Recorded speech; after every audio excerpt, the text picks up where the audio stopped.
Hello, everyone, and welcome to another lecture on Mary Shelley's Frankenstein. Today, we are going to talk about the issue of dread, of horror, of terror in Frankenstein, as it has been observed by critics throughout.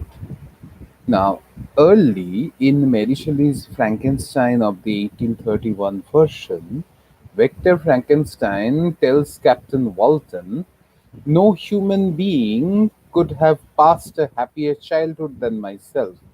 My parents were possessed by the very spirit of kindness and indulgence." But whatever he says, is it true? This is the question that we must ask. Is Victor's claim, that is, borne out by the details of his narrative? Now, we would like to talk about Victor's persona over here, and we would like to argue that no, that is not true. That is, the text does not sustain this claim, and it is this idealized, defensive uh, necessity for parenthood, which even the monster suffers itself, is being shown over here, and the monster therefore serves as Victor's double, his alter ego. And the monster story of emotional abandonment is actually Victor's own story of emotional abandonment, as we see in this text itself. Now, basically, George Levin observes that the hero and his antagonist are one in 1973. And he further comments that the monster can be taken as an expression of an aspect of Frankenstein's self, reenacting in mildly disguised ways his creator's feelings and experiences. But his insight has not informed many readings of Victor's uh, earlier life. Now, if you go through the Norton Critical Edition of the novel, you will see that despite multiple of the essays that we have there, none of them focus on one single issue. They are diversified in their issues. But Levin himself writes that Frankenstein's father, in caring for him, behaves to his son as the monster would have Frankenstein behave. So basically, uh, what we have here is a pattern, a trope, which is being enacted throughout the text. Now, Christopher Small sees in Victor's upbringing an atmosphere of perfect love, harmony, and parental indulgence, and he calls Victor's father benevolent, wise, altogether unauthoritarian. If you take into account what Sandra Gilbert and Susan Goober have to say, they say that Victor's Edenic childhood is an interlude of prelapsarian innocence in which, like Adam, he is sheltered by his benevolent father, whereas Mary Poovey is of the opinion that he is the son of loving, protective parents who provide the harmony of his childhood. And Ellen Morse goes to talk about his experience of doting parents. Now, basically, these series of opinions about Victor's uh, brilliant childhood kind of bring us to a very conscious opinion, that is, we think that Victor is in absolute contrast with the monster that he has created. That is, the life of Victor Frankenstein is an absolute obverse of what the monster's life is. Now, Barbara Johnson, in this regard, sees the novel as the story of two antithetical modes of parenting that give rise to two increasingly parallel lives: the life of Victor Frankenstein, who is the beloved child of two doting parents, and the life of the monster, who is immediately spurned and abandoned by his creator. Now, in counterpoint to this apparent consensus, Anne K. Miller draws our attention to the many ways in which Frankenstein portrays the consequences of the failure of family, the damage wrought when the mother or a nurturant parental love is absent. Now, what we hear over here is that uh, the echoes of a dual presence. One is the presence of Victor's family, and the other is the presence of Frankenstein's monster's upbringing. Now, what everyone has agreed over here is that the monster suffers a horrible abandonment. And Miller reads the monster's murderous measures as a direct consequence of it. Because Miller sees in Victor a classic case of a battering parent who produces a battered child, who in turn becomes a battering parent. The creature's first murder victim is a small child whom he wishes to adopt. But why start the chain with Victor? Now, doesn't this battering parent have parents of his own? That is, does he not himself suffer the absence of nurture and parental love? And therefore, if we approach the story, then we can go deeper into the psyche of the monster as well as of the characters. Now, this is a very double reading, and I am following Lee Zimmerman over here, who has done this study. Now, going against the grain of the Freudian and Lacanian readings, what Zimmerman has done is that he uh, suggests that he is invoking an object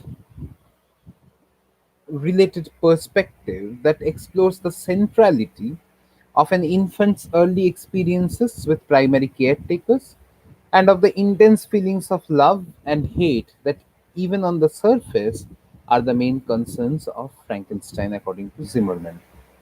Now,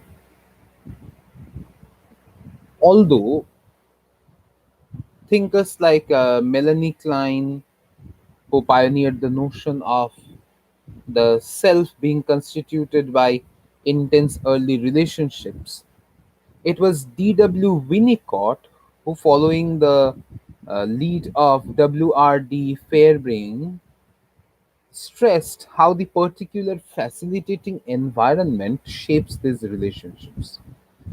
So, by supporting the infant's feeling of omnipotence without prematurely abrogating it, and by presenting the external world with a flexibility that accommodates the infant's creativity rather than too rigidly or hastily imposing reality upon them from the very beginning, by acknowledging that the authority of the infant's being exists, the parents help to constitute a meditating potential space between the individual and the environment. That is, first I give some sort of selfhood to the child, and then the child, when it has gained a lot of selfhood, then it can differentiate itself from something else, something that is outside it, the environment. Now, the infant's disposition is important, but for Winnicott, much depends upon the child's earliest relations with others who may respond either in a good enough way that allows his or her true self to emerge, or by imposing rigid structures that leave the child in a false position, caught between an endangered inner world that can't be made known and an unresponsive external world that it refuses to know, or that external world which refuses to know the child itself. Now, in the second condition, we see that the monster is residing, because from the very beginning it has not been given any form of selfhood, and therefore it has an inner world which it cannot express, and an outer world which does not look at it as a fellow being, and it does not look at the world as a fellow being, as a fellow atmosphere. Now, Victor himself stresses the perdurability of early relationships, telling Walton that the companions of our childhood always possess a certain power over our minds, which hardly any later friend can obtain. They know our infantile dispositions, which, however they may be afterwards modified, are never eradicated. But there is more or less to this early years than simple benevolent companions or friends. Just as the monster is abandoned by Victor, so too Victor is abandoned psychically and emotionally by his ostensibly doting parents, who never acknowledge or strive to accommodate his inner world and instead inflict their own versions of reality on him. Now, this parental world suppresses imagination, desire, troubling emotions, and spontaneity, everything that eludes reason and instrumentality in its application.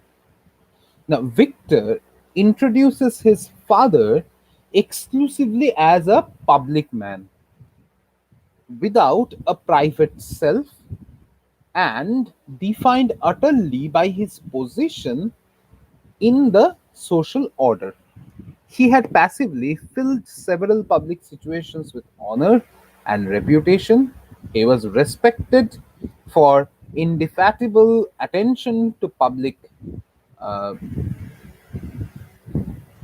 business, and his imagination and emotions were prematurely supplanted as he passed his younger days perpetually occupied by the affairs of his country. Now, when late in life he finally gets married, uh, it hardly signals a delayed eruption of passion. His love for his wife Caroline is a pale derivative of a sense of justice and of an accountant's concern with recompensing her for the sorrows she had endured due to her father's loss of fortune, illness, and subsequent death. Now, Alphonse's conviction that all emotions can be trumped by rational appeals to duty and instrumentality is typified in his response of Victor's looming despair after his brother William's murder and the family servant Justin's death. And Victor says, "My father observed with pain the alteration perceptible in my disposition and habits, and endeavored by arguments deduced from the feelings of his serene conscience and guiltless life to inspire me with fortitude and awaken in me the courage to dispel the dark cloud which brooded over me. Do you think, Victor, said he, that I do not suffer also? No one could love a child more than I loved your brother." Tears came into his eyes. "But it is not a duty to the survivors that we should refrain from augmenting their unhappiness by an appearance of immoderate grief. It is also a duty owed to yourself, for excessive sorrow prevents improvement or enjoyment, or even the discharge of daily usefulness, without which no man is fit for society. Now, such a dismissal not only of the claims to grief, but of all aspects of the non rational structures of Victor's childhood is very problematic to us. And we must realize that they were living in a Europe which was changing very fast. That is, industrialization was taking place. And with that growth of industrialization, something else had popped up in Europe, which is known as utilitarianism. Utilitarianism, to oversimplify it, utilitarianism means that your utility in society uh, constructs your value in it. To put it very simply. Now, Victor says, in my education, my father had taken the greatest precautions, he tells Watson, that my mind should be impressed with no supernatural horrors. I do not ever remember to have trembled at a tale of superstition. Now, the child's primitive fears aren't recognized over here and therefore definitely not negotiated. And they aren't contained by a narrative but are rather systematically disallowed. Now, indeed, in describing his ideal infancy, Victor inadvertently suggests that this premature dismissal, which is a kind of emotional abandonment, is akin to what the monster suffers. Now, this marks his experience from the very start, as we have seen in the narrative. Now, basically, Victor thinks that he is praising his parents, but what we see here is a very problematic childhood that Victor has undergone. For instance, uh, he talks about his father's smile of benevolent pleasure and his mother's tender caresses. Now, they might ordinarily suggest recognition and love, but that does not square with Victor's being objectified with as a plaything or the sense of duty and owing that defines his relationship to his parents and their worldviews in general. Now, we might think that this is objectionable because in a relationship between a father and a child, a mother and a child, that is parents and children, there has to be some form of duty, some form of uh, tenderness, etc. But that does not make it an ideal infant life. Lessons passively received every hour preempt any sense of authentic being because the child is not left alone to figure out things for itself. Rather, what the parents are doing is that every hour they are giving the child some form of knowledge, some form of lesson. So, the lessons of patience entails here the imposition of an alienating structure of time, a premature violation of the sense of early omnipotence. The lesson of charity precludes the infant from simultaneously having something to give, so that the claims of otherness disallow those of selfhood. Now, the lesson of self control thwarts playfulness and passion as well. Now, what kind of self can develop in the face of such an onslaught? Even or especially the murderous rage and guilt that such self obliteration is likely to fuel has no standing. It cannot be spoken about, and it must be split off and disowned as the monster is. And so Victor defensively idealizes his first hours as an uninterrupted train of enjoyment. Now, William Wieder has analyzed one passage from Frankenstein and made some comments. First, let me read that passage and then I'll come to the commentary.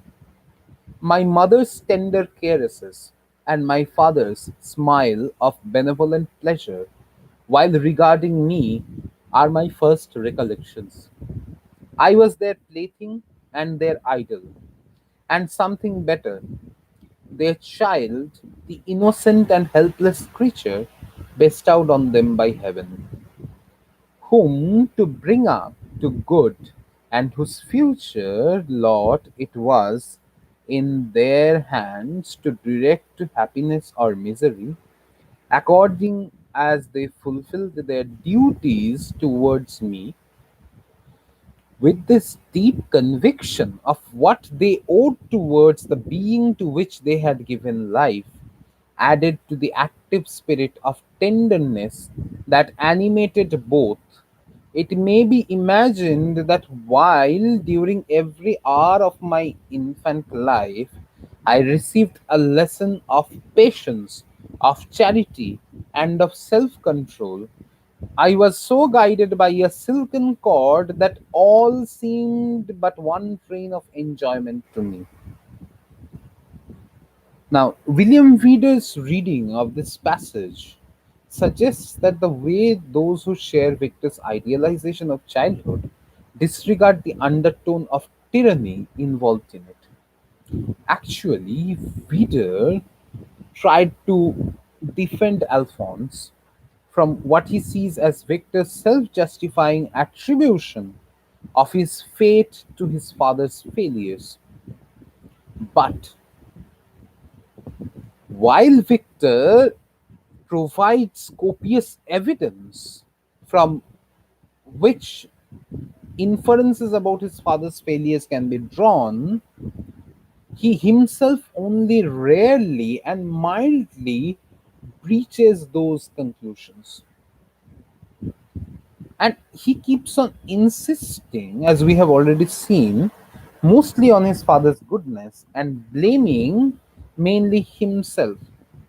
Now, by minimizing Victor's few complaints as convenient pretexts, reader detaches them from the context that would have allowed us to see them as tips of the original problem, as the tips of the iceberg. Now, despite his important caution, we must remain alive to the distinctions between Victor's assertion and our own experiences of it. This is how you read a text. The text makes a statement, you analyze it. In the next class, I'll be talking about the postmodern implications of the monster itself. Now, one major theory of postmodernism is given by Jean-Francois Lyotard in his major book, What is Postmodernism? And in the 10th chapter of that book, Lyotard asks this question: what is postmodernism? And the answer that he seems to give us is a very simple and a short one. Postmodernism is an incredulity towards all meta narratives. What is meta narrative? Imagine I give you a narrative. I'm just simplifying it. One simple example should serve your purpose. Say I say God is great. I'm saying this sentence: God is great. Now, when I'm saying this sentence, God is great, this is a narrative. This is a statement, right? But postmodernism would suggest that no, this is a meta narrative. How? When I'm saying God, it's with a capital G, right? So there I'm following the precepts of the English linguistic order, the English grammatical order. That is, the first letter of every sentence should be in capital, right? In uppercase. So I'm writing it with capital G. Simple. Now, look once again. It is the Christian God. So, this was point number one. It is the Christian God who is usually shown with a capital G. Point number two. So, I'm referring to the Christian God in general. You can talk about your own God as well. Number three, when I'm saying God, am I taking into consideration the devil, the man, the other binaries that come with God? So that is inherent in there as well. Number four, when I'm saying is, so I am using a grammatical pattern, that is God is. That is, it's a verb, right? Like God is the subject, it's a noun. So similarly, over here we have a verb. So we are following the English grammatical order, or subject object verb, whatever structure it has. Now, is a verb. Now look, when I'm saying God is, so I'm already experiencing, or I am already acknowledging that God exists. So I'm saying God is. So I am bringing into consideration the existence of an absence, because I have never seen God. So I do not know how God looks, whether the pictures are correct or whether they are not. So I am giving presence to an absence. I am giving existence to an absence. So God is. We haven't even come to the great part. And look how many interpretations are already popping up. Then we are saying that means that we are acknowledging that God exists. So we are giving a selfhood, a personhood to the figure of God, the concept of God. So the concept is being turned from abstract to concrete. We are concretizing the concept of God itself. Then when we say great, that means that God has proved himself with his presence and performance. Otherwise, we wouldn't have called him great. Say, I am eating an ice cream.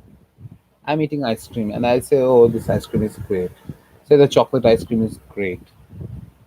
That means the chocolate ice cream is there in presence and performance. It's titillating my senses, and therefore I'm saying that the chocolate ice cream is great.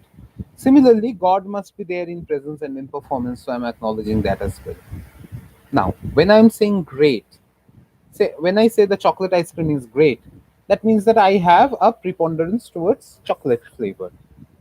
Now, somebody might like strawberry, somebody might like vanilla, somebody might like mint, somebody might like two in one, somebody might like something else. So, the fact that I am saying that the chocolate ice cream is great, that means that I like chocolate better than vanilla or mango or two in one or strawberry or whatever else is available in the market, right? So, similarly, when I'm saying that God is great, I'm already making a hierarchy. Man is good, but God is great. The devil is bad, but God is great. So, the God of my religion is perhaps the gods of other religions are good, but my God is great. So, it is a subjective assertion. And when we say in this way, look, this simple sentence, God is great, how many times we have written it, right? Since our childhood. But look, this simple sentence entails so many layers of meaning. And therefore, every narrative by definition is a meta narrative. And therefore, postmodernism always asks you to go for an incredulity towards all forms of meta narratives. And that is why we must break down all narratives apart to understand the underlying meanings that are hidden in there. Okay, so similarly, over here, we have to find the incredulities in all the meta narratives that Victor Frankenstein would be proposing to us in order to safeguard his own experiences at his home, which are maybe not that great as experiences themselves. So he might hide tyranny under love, but we will have to dig out the tyranny from the love. And that is where we become literature students. Understood? So that is our duty, that is our job, that is what we are learning, that is the discipline that we are venturing into. So try to first think and then just simply read. I'll tell you, you don't have to read, say, 100 books a year. I follow one regime. I try to follow one regime. That is, I try to read one book per week. Never happens. If it's a good book, I start reading it. I start thinking about it. I start analyzing it. And then it takes me 2 or 3 weeks to finish just one book. And then I move on to the next one. So barely each year I can read, say, 20, 25 books. Barely. Yeah, sometimes I read more. And if there are certain books which are not that interesting, I finish them in 2, 3 days, maybe. So that's why I'm saying that I read not 20, 30, I read around 40 books per year, which are not from your syllabus. So that's something I keep on trying. The more you read, the more you will know how to express yourself and how to find the underlying meanings. So that's the beauty of it. So read, read, read. Once when I met Shashi Tharoor, there was a young kid, a very little child, and he was pretty interested in Tharoor because he could not pronounce one sentence from Tharoor's book. And so he came and he asked a question to Dr. Tharoor, and he said, "Sir, I could not simply understand one sentence from your book." And Tharoor laughed a lot. And then the child asked Tharoor that, "I'll go home and I'll read. So, what kind of books should I start with?" He was maybe 8 or 9 years old. And Tharoor said, "Any book that you can find, but read." And then he asked that he bought a book and he went to Dr. Tharoor to get it signed by him. And there he wrote in front of me. The child was just in front of me in the line. And I was kind of eavesdropping, I'm sorry to say, but I go gala when it's Dr. Tharoor in question.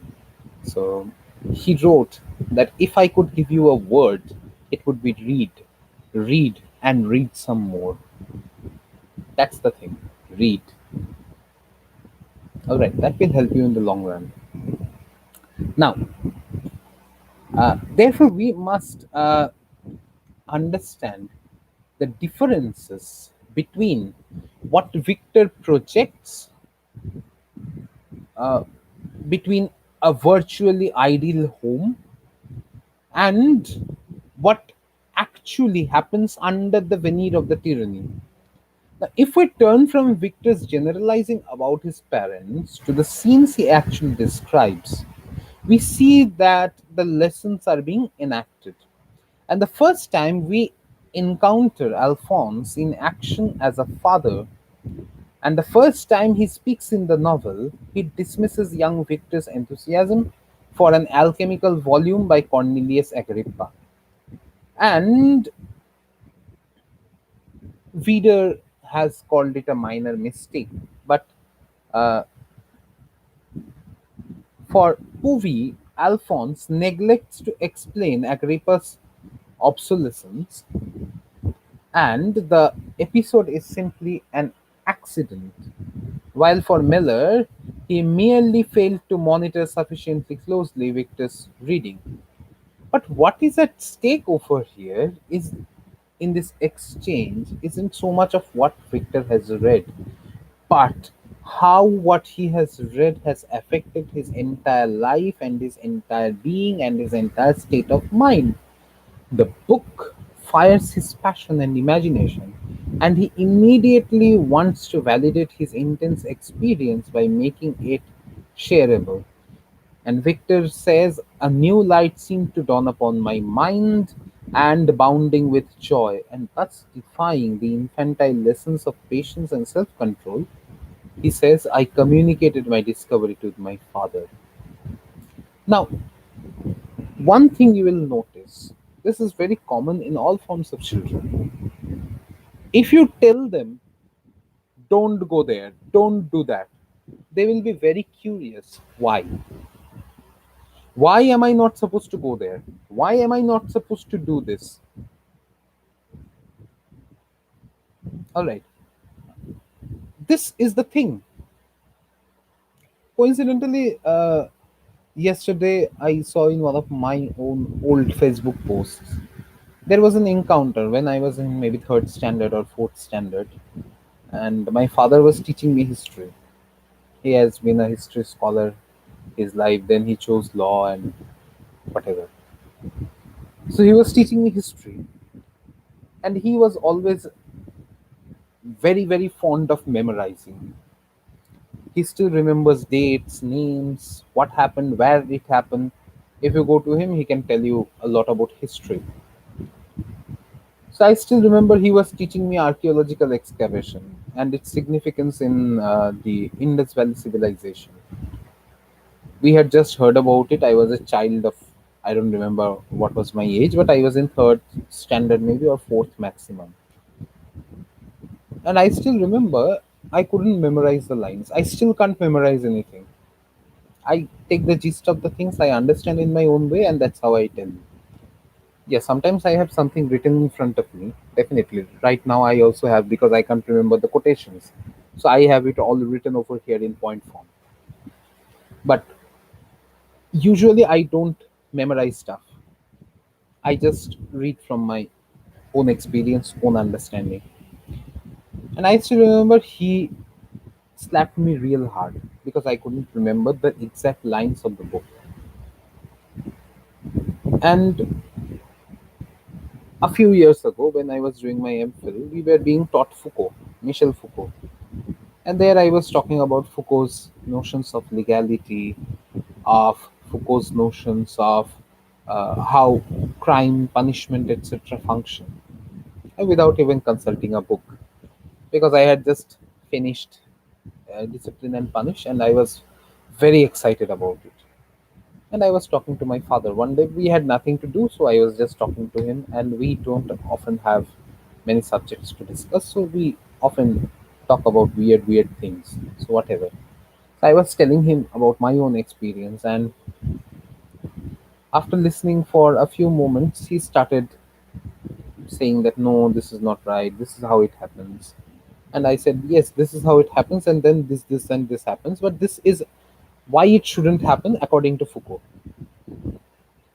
And I was talking and talking, we were discussing for about 45 minutes or 50 minutes. After which he suddenly told me that you remember one day I slapped you when you were very young because you couldn't memorize things. And I said, yes. And then he told me, it's a good thing that you didn't stop understanding and you didn't start memorizing after that day. Because otherwise, you would have just become a criticizing parrot after that.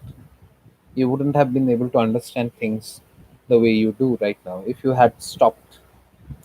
So, what happens is that if you stop a child, if you try to make a child understand that, okay, this is not what you should do, etc., if you just scold them, don't do this, they will definitely do it. But if you try to make them understand that, okay, this is why, look, I have seen this is why you shouldn't be doing this, because I have a little more experience than you, and this is my experience. So please understand that you are not supposed to do it. I guess that gives a parent a better chance at rearing up a child. But as we see that Alphonse didn't have that patience. And Alphonse doesn't get the point of his son's enthusiasm. And Victor himself says, my father looked, seized carelessly at the title page of the book and said, ah, Cornelius Agrippa, my dear Victor, do not waste your time upon this. It is sad trash. Now, by failing to receive his son's eagerly proffered communication, Alphonse cannot present the external world in a way that recognizes and affirms the inner world. The what might have become a potential space between the subject and the object for Victor became a vacuum, because Victor understands that whenever he would try to communicate with his father, this is the kind of response that he will get from his father. And therefore, in the future, Victor would not communicate with his father. And look, the same thing happens with the monster. Victor never got communication from his father. Victor would never communicate, or he would try to evade any form of communication with his brainchild as well. Here we stop the lecture. In the next class, I'll be continuing with this.